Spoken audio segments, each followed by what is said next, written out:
They came for a night of laughs, but also to discuss a serious issue, racism in Australia. 200 Sydney-siders attended Comedy vs. Racism last night, the annual comedy event organized by anti-racism organization All Together Now. Bangladeshi-Australian playwright and performance poet Tasneem Hussain spoke about her experience while creating a play of a Muslim family. I was writing about this story where there was a Muslim guy and his girlfriend who was non-Muslim, Anglo-Australian, and I was talking about the dynamics between them, and the people who I was working with, they're like, yeah, and so he's being torn between his Muslim identity and his Australian identity. It's like, no, he's depressed. She says racism in Australia does not necessarily happen through verbal abuse, but one can feel it by the way people look at a person.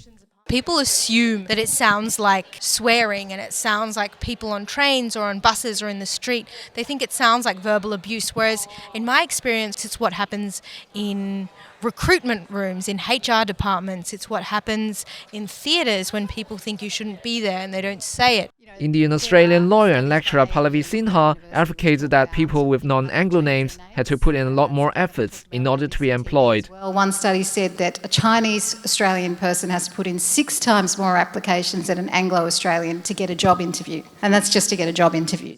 And this was also presented in a humorous manner by Sydney comedian Siren Jaimane. People, when they come to Australia, what they'll do is they'll adopt an Anglo-sounding name just to help them get a job. And I feel like when people come here, they go through immigration, right? And then the next counter is just the counter where they get their Anglo name. Just pulls out a book of names and it's like, most popular names 1950.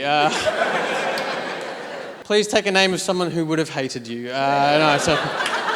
All Together Now founder and managing director Priscilla Bryce says it's important to make people feel comfortable while reflecting on serious matters.